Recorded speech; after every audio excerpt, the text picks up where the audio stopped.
Marvin Gaye, What's Going On? What's Going On is a concept album with most of its songs connecting into the next and has been categorized as a song cycle. The narrative established by the song is told from the point of view of a Vietnam veteran returning to his home country to witness hatred, suffering, and injustice. Gaye's introspective lyrics explore themes of drug abuse, poverty, and the Vietnam War.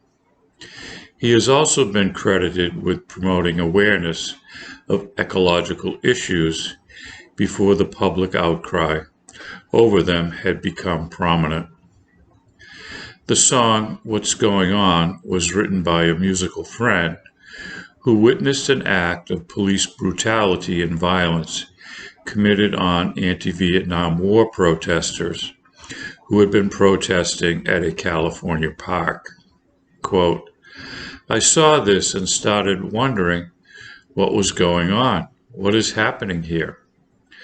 One question led to another. Why are they sending kids far away from their families overseas? Why are they attacking their own kids in the streets? From an article from SmithsonianMag.com, Marvin Gaye's What's Going On is as relevant today as it was in 1971.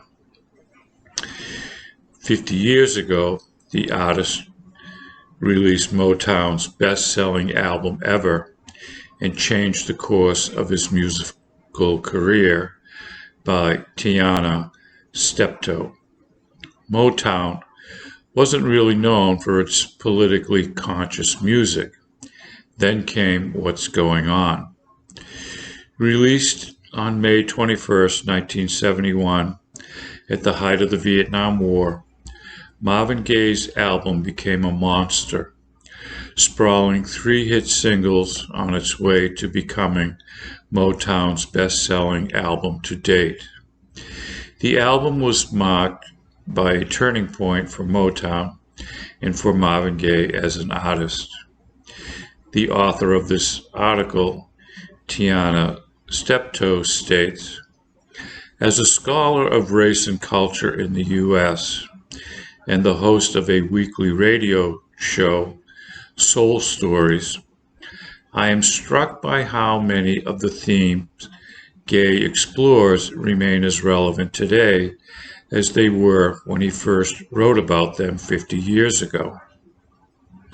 Some of the songs on the album speak directly to the state of the world in the early 1970s. The title track, with its timeless lyric, quote, war is not the answer, for only love can conquer hate, condemned the nation's involvement in Vietnam. But the song provides an insight into the evolution of Gaye's music to encompass overtly political themes. But the world had changed by 1971. The freedom struggle had taken a more radical turn with the emergence of the Black Power movement, the Chicano movement, the Young Lords, and the American Indian movement. The first Earth Day, April 22, 1970, focused attention on the emerging U.S. environmental movement. Meanwhile, anti-war activists protested the draft, escalating violence, and the sight of body bags returning from Vietnam. Author Steptoe states, as someone who teaches courses on the history of music in the United States, I have noticed that most of my students immediately recognize songs from What's Going On, an album released decades before they were born. In a nation where people continue to protest white supremacy, endless wars, environmental damage, police brutality, and poverty, What's Going On remains as relevant as ever. So let's take a listen to Marvin Gaye's title song, What's Going On, This is sung by Sara Bareilles, Playing for Change, Songs Around the World. The genre for this song is rhythm and blues and soul. So let's take a listen to that song. You can find a link in the description box below.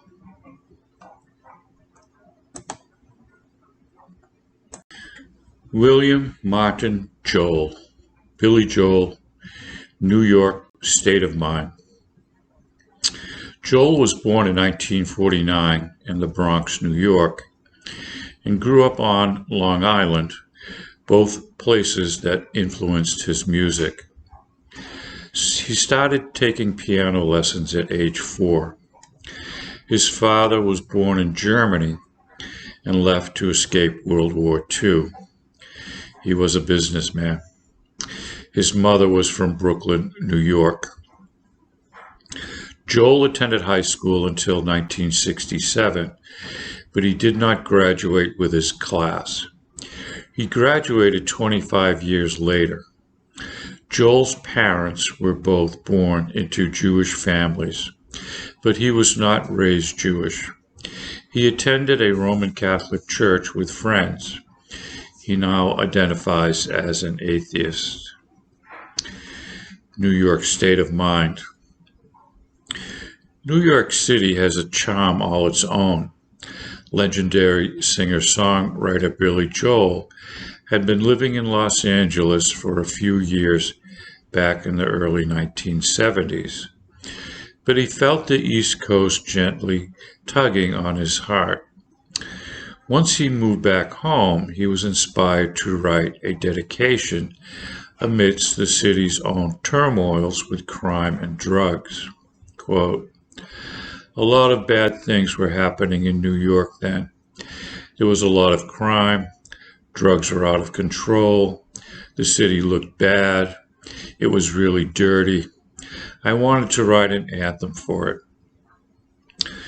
Joel was literally taking a Greyhound bus on his way back to Highland Falls, which lies roughly 90 minutes north of the city, when he began jotting down the song's initial bare bones. Quote, It's the one I wrote in like 15 minutes, he said. It was the day I moved back from California to New York.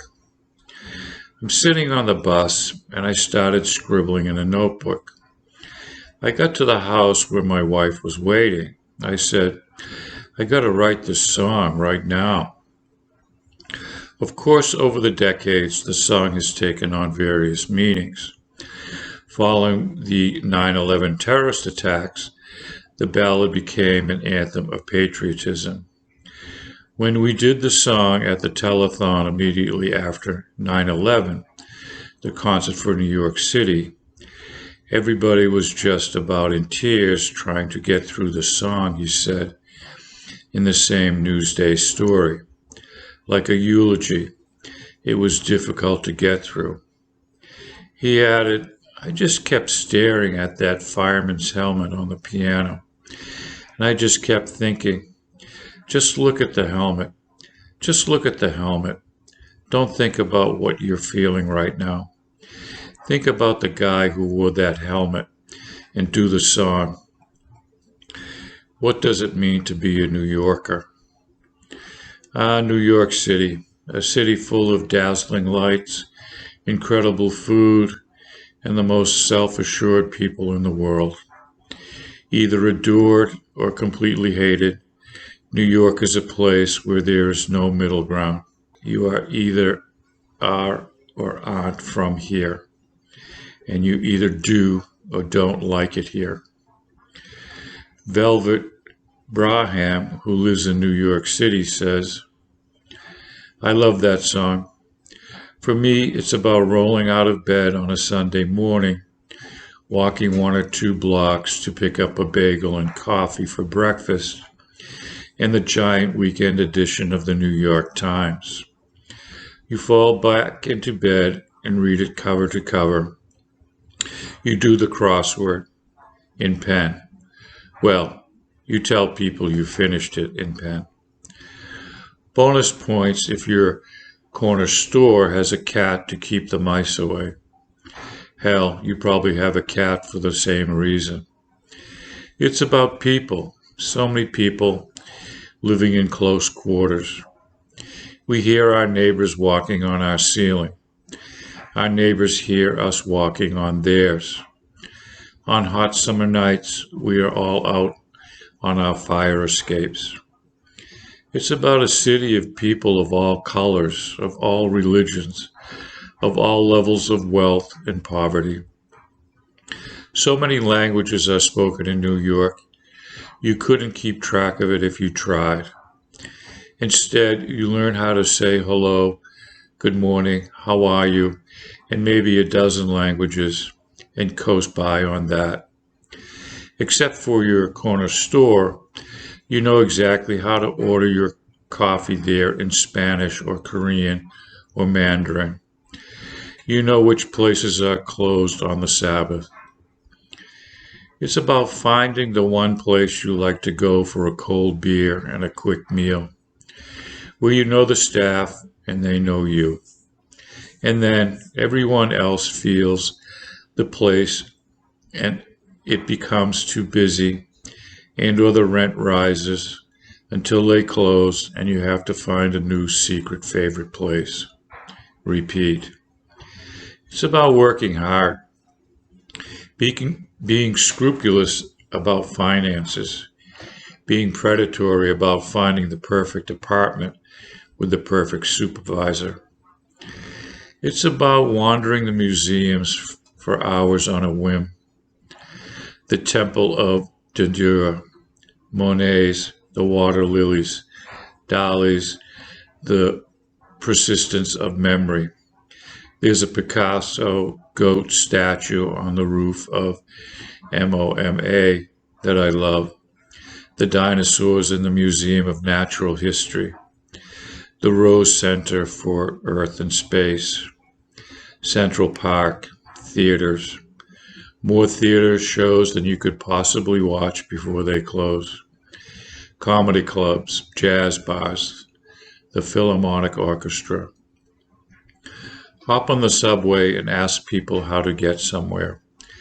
Everyone has an opinion which line to take and where to transfer, depending on the day and time.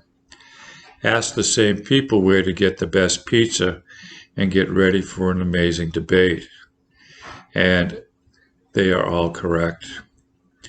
It's about being surrounded and smothered by other people, and also feeling solitary and lonely. It's being able to walk around at any hour of the day or night, because the city truly never sleeps. You can choose to connect with many people as you like, or you can weep openly and others will leave you alone. It's rooftop gardens and it's street markets for farm produce. It's knowing the dogs at the dog run better than you know their owners. It's constantly evolving. It's challenging. It's alive. It's irritating. It's thrilling. It's so beautiful. And it's so ugly. You either love it and you will never leave, or you hate it and can't wait to get out. It gets under your skin like a tattoo. I landed here in 1991 and keep thinking the feeling would wear off, but it hasn't yet. Well, I don't buy the New York Times in print anymore. The rest still applies. Sometimes when I leave for a chunk of time, I look forward to getting away from New York City. And my family lives in Indiana, South Carolina, and Florida. But so far, every time, despite the fact that my relatives are hundreds of miles away, returning to New York City feels like coming home. And that's what I think of when I hear the song. So let's listen to Billy Joel's New York State of Mind. Please find a link in the description box below. Okay, so we want to talk about the Eagles song, Hotel California. This is from an article written by Stephen Gregarious, PhD, a critical analysis. He's a professor at the Department of English Language and Literature, Gyeongbuk National University in South Korea. And he states, Hotel California by the Eagles is a song that many people are familiar with throughout the world. It is a well-known song, but at the same time, very few people really have any idea as to its meaning. Here we will examine the lyrics of the song in detail, and we'll spend some time extracting the cultural, social, and psychological themes that lie hidden below the surface. What does the song say about American society? While most people tend to think of Hotel California as a somewhat romantic or melancholy song, or simply related to traveling and staying in a nice hotel in California, they are usually quite surprised to discover that its actual meaning is a scathing social commentary on the materialism and hedonism of contemporary American life. California itself is seen as a metaphor for escapism and the never-ending search for pleasure and fulfillment. It's little wonder that this song has become a classic icon for an entire generation. The song is in 6 verses with a refrain repeated with some variation after the 2nd and 4th verses. Among the difficulties in interpreting the song is the fact that some of the lines are rather obscure. They are built on ambiguities in a number of passages, and puns and double meanings have been consciously utilized in several places. This is probably the most thoroughly discussed and debated song of the Eagles, and even the most dedicated fans do not completely agree about the meaning. Now let's examine the lyrics line by line. The first verse gives us the setting. On a dark desert highway, cool wind in my hair, warm smell of coladas rising up through the air. Up ahead in the distance, I saw a shimmering light. My head grew heavy and my sight grew dim. I had to stop for the night. We can picture the narrator driving across the desert in the U.S. Southwest on his long trip to California. Night has fallen and the heat of the day has cooled off. His windows are open, or maybe he's driving a convertible with the top down. The warm desert fragrance comes to him on the air. Here we will introduce a little U.S. geography. Most Americans travel by car, and the trip to California is a long drive through sparsely populated areas, mountains and deserts with a few small towns, filling stations and motels along the way to break the monotony. As with many drivers intent on getting to his destination, the narrator has driven all through the day, well into the night, and fatigue has begun to set in. As he sees the welcoming light of some human habitation in the dark and empty distance, perhaps a motel, a roadside restaurant, he realizes he needs to stop for the night. There is some ambiguity in the second line that has generated a lot of discussion and various interpretations among fans. The warm smell of coladas rising up through the air. On the surface of it, coladas can be taken for a night-blooming desert plant in the Southwest, but there is another possible meaning. The Spanish word cola means tail of an animal, and with the diminutive ending ata, it gives us the word little tails with an obscure regional slang for marijuana. In the next verse, we are introduced to the other significant character. There stood in the doorway, I heard the mission bell. I was thinking to myself, this could be heaven, or this could be hell. In English, we usually do not pronounce a personal pronoun until after the individual has been introduced into the discourse. In normal speech, we would say, there was a woman standing in the door, and then the subsequent reference would use she. But to go directly to the pronoun without any preliminary reference is a discourse device that places great emphasis on that individual, as if she needed no introduction. And as the tale unfolds, we begin to see that she is indeed a looming figure.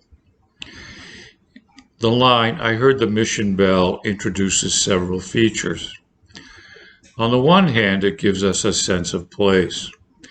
The Spanish missions established throughout the region long before any English-speaking settlers set foot in the area are among the characteristic cultural icons of Southern California and the U.S. Southwest.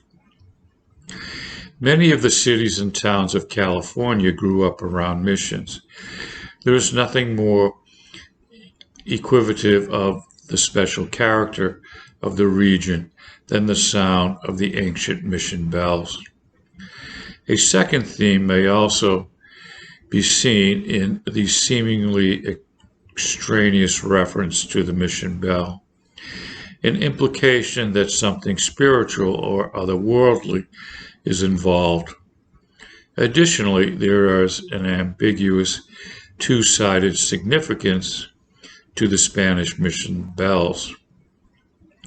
They symbolize the call to salvation on one hand, and they also symbolize the colonization of the region and the suppression of the Native American peoples and culture. And this leads us directly to the next line, where the protagonist thinks to himself, this could be heaven or this could be hell. This seems to be a premonition of things to come, the first hint that all is not what it appears to be. The next line is an interesting one. Then she lit up a candle and she showed me the way. On the surface, it seems to be nothing more than someone working at the hotel showing him the way to his room. But why a candle? Where were the electric lights? He doesn't even question her actions. There are a number of implications here. On the one hand, a candle symbolizes a light of guidance, not merely physical distance down a hallway, but some sort of journey of the mind is implied. If she switched on the lights or carried a flashlight, it would have an entirely different feeling. On the other hand, candles are used to enhance the mood of a place. The nice thing about candlelight is that it protects us from seeing the reality in the shadows. And in Hotel California, no one really wants to see the glaring reality of the place. As the song continues, he is being ushered down the hallway. There were voices down the corridor. I thought I heard them say, "Welcome to the Hotel California. Such a lovely place, such a lovely face. Plenty of room at the Hotel California. At any time of year, you can find it here." These enticing disembodied voices are reminiscent of the sirens encountered by Odysseus on his journey. offering all men could desire, but leading them to their ultimate destruction. Welcome, they whisper, such a lovely place. There is a room here for everyone, and whatever your desire may be can be fulfilled here. The voices promise everything. Such a lovely face, they say. Does this refer to the mysterious guy? But face also implies facade, the outward appearance of things which we all know can be indefinitely deceiving. The next two lines reveal more about her. Her mind is Tiffany twisted. She's got the Mercedes Benz. And there's lots of pretty, pretty boys that she calls friends. The two lines say a lot. Tiffany twisted implies that she has distorted obsession for the luxuries and superficially beautiful things of life. There is a play on words in the phrase, she's got the Mercedes Benz.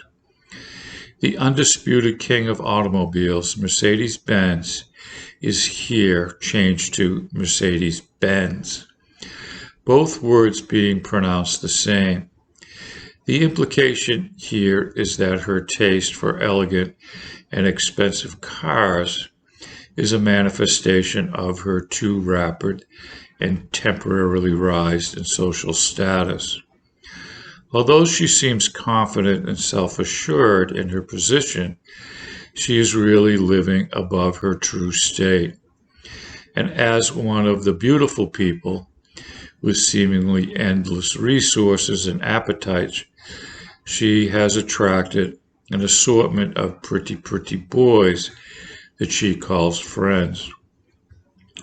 The repetition of the word pretty gives it an excessive and repulsive connotation, not pleasant at all. We can easily picture these pretty, pretty boys, vain, self-absorbed young men, all stylish and affectionate, gathering around whoever provides the most lavish distractions.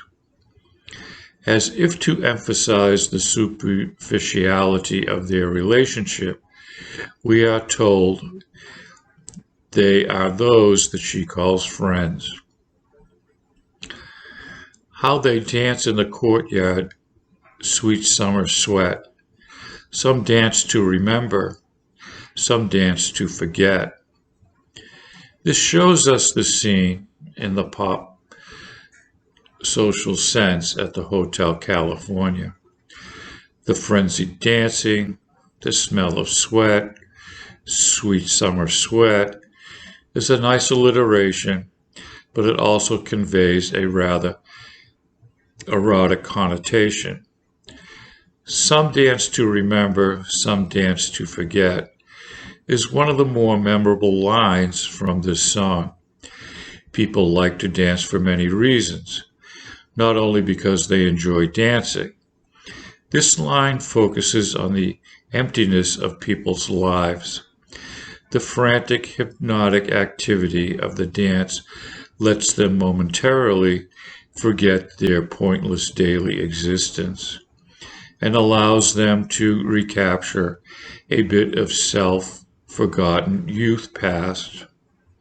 In both cases, what it really means is that the dancers here are not happy with who they are, and this reinforces the theme of escapism that runs throughout the song.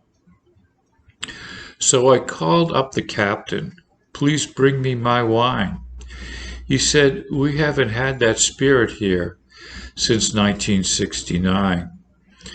As the protagonist edges into the world of Hotel California, we can picture him sitting at a table in the shadows, observing the activity going on, but not yet participating himself. He calls the wine steward and asks for his wine, assuming it to be on the house. But the captain replies, we haven't had that spirit here since 1969. This is a very puzzling answer. What could he mean? For one thing, there is surely a pun in the word spirit, which not only means alcohol, but also refers to the pervasive attitude and mood. And why 1969? A possible significance for the year 1969 is that it marked the end of the 60s, a seminal period of social change, expansive hopes and idealism in American history. With the end of the 60s, there came a sort of hardening of the spirit in America, a loss of innocence that has proven impossible to recapture. The spirit of optimism, social activism, and naive idealism is no longer with us. But whatever the Eagles had intended by this reference to 1969, they don't tell us, and it's still open to various interpretations. And still these voices are calling from far away. Wake you up in the middle of the night just to hear them say, "Welcome to the Hotel California. Such a lovely place. Such a lovely face. You're living it up at the Hotel California. What a nice surprise. Bring your alibis." Again, we hear the siren call of those mysterious voices.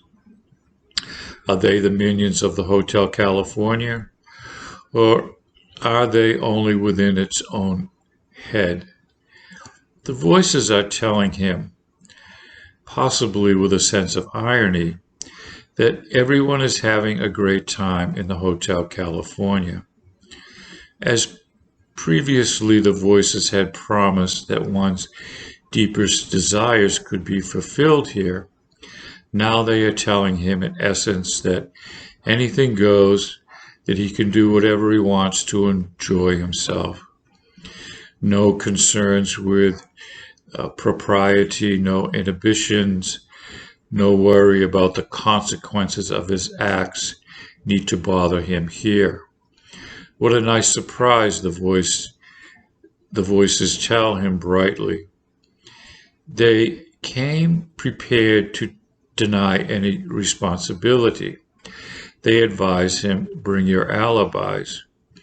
We begin to see that it is not just an isolated group of people in some wayside desert hotel that is being described, but a whole society, an entire generation, with their hedonistic pursuits and denial of personal responsibility. Mirrors on the ceiling, pink champagne on ice. And she said, "We are all just prisoners here of our own device." The image presented here makes us picture some luxurious love hotel. Where else would you find mirrors on the ceiling? And the drink of preference is pink champagne on ice. Champagne is an elegant beverage of celebration, but pink champagne has an implication of crassness and overindulgence. If champagne is a symbol of elegance and sophistication, the reasoning seems to go, then pink champagne might be even more elegant and luxurious. As our narrator gazes on this scene, his hostess, the temptress, admits to him that they are all just prisoners here of our own device. Any semblance of freedom is really an illusion, and they have willingly succumbed to their own obsessions, fantasies, compulsions, and addictions. Now we are here to the most horrifying vision of life of the inner circle at the Hotel California. The narrator catches a glimpse of what's going on.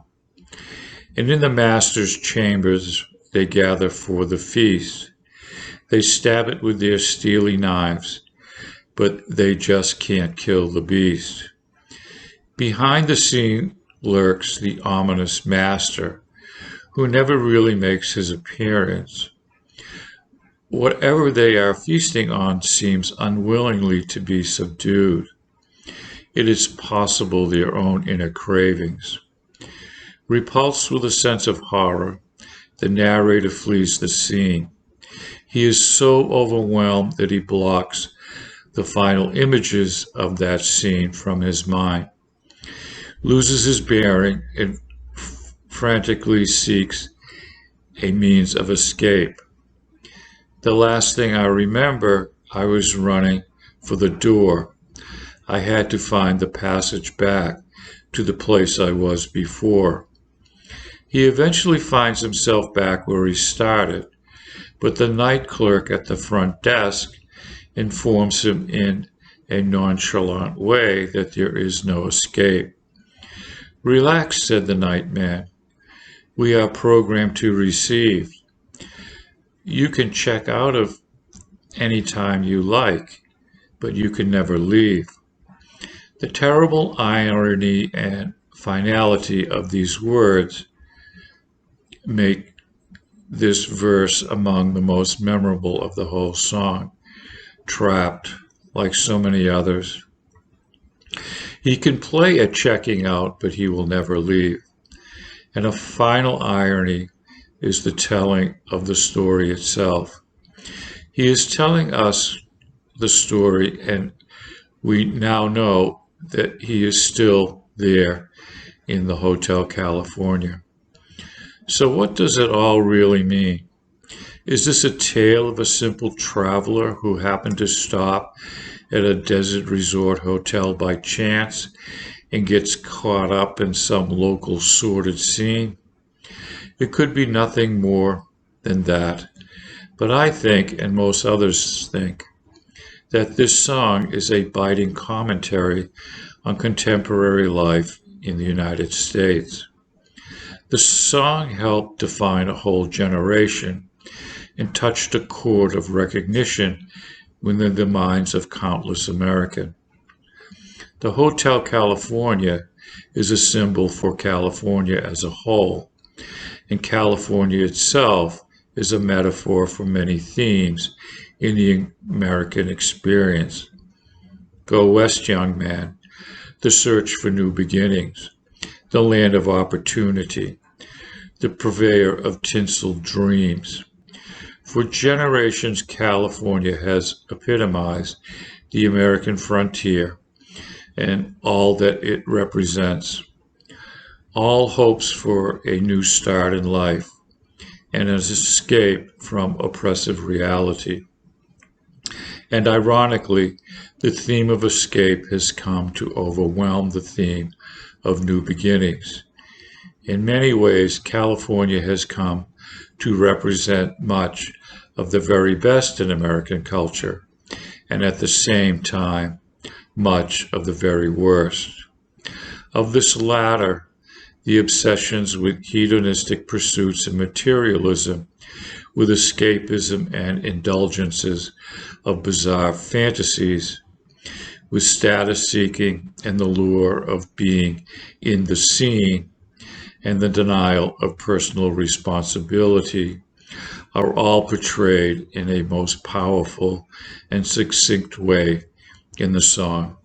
For these reasons, we can see Hotel California as a cautionary tale and a bitter social satire.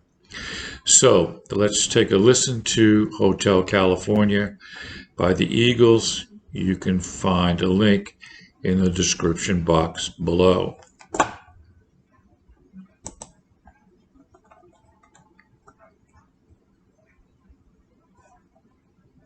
Okay, let's talk about Michael Jackson.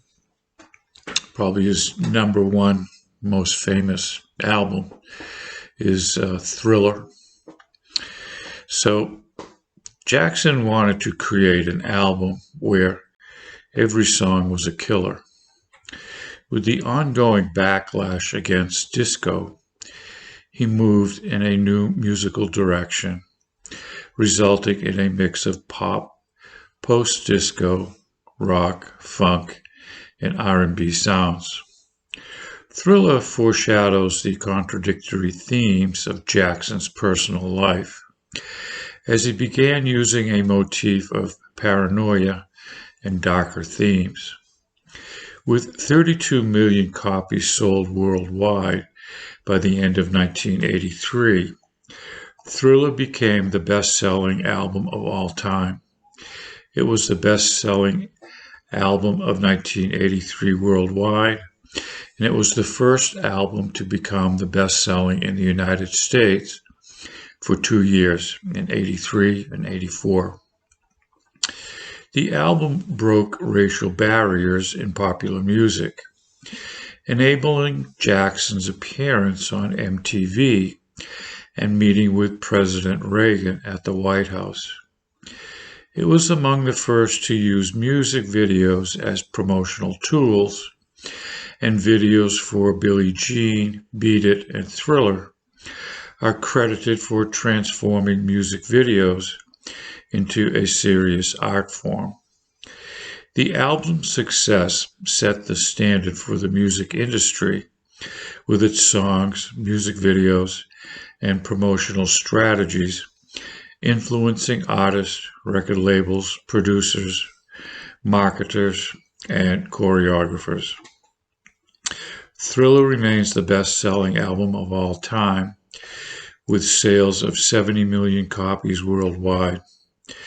It has been named the greatest video of all times by various publications and reader polls. So let's talk about Billie Jean, which is considered the number one song off his album. When we first started this list, we kind of figured we would wind up with Billie Jean, says classicrockhistory.com, in the number one spot. How could we not place Billie Jean at number one? Billie Jean was the song that ignited the sales of the Thriller album that far exceeded what anyone in the Michael Jackson camp had probably ever expected. We're not just talking about a multi-million dollar selling album. We are talking about the biggest selling album of all time. It all started with the release of the song Billie Jean. Billie Jean was not the first single released from the Thriller album. The first single released was the duet between Paul McCartney and Michael Jackson, entitled The Girl Is Mine. The album's first single did well, as it peaked all the way up to number 2 on the Billboard Hot 100 list. The song went to number 1 in Spain. Still, it wasn't the type of song that made millions want to go out and buy the entire album. The entire music industry was turned upside down the night Michael Jackson appeared with his brothers on the TV special Motown 25, Yesterday, Today, Forever. After reuniting as part of the Jackson 5 with a performance, Michael Jackson appeared on stage for a solo performance. What followed was a spectacular presentation of the song Billie Jean. During the performance, Michael Jackson performed his soon-to-become famous moonwalk. The world was blown away by Michael Jackson's performance on television that night. The song Billie Jean blew up all over the radio. MTV jumped in and began showcasing the video made for the song. This was a groundbreaking moment for MTV because they had pretty much neglected black performers on the channel up to that point. Between the televised performance and MTV's heavy rotation of the song Billie Jean, sales went through the roof for the Thriller album.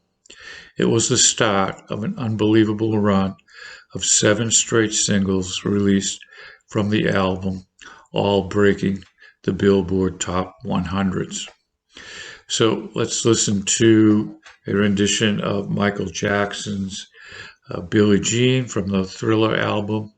You can find a link in the description box below.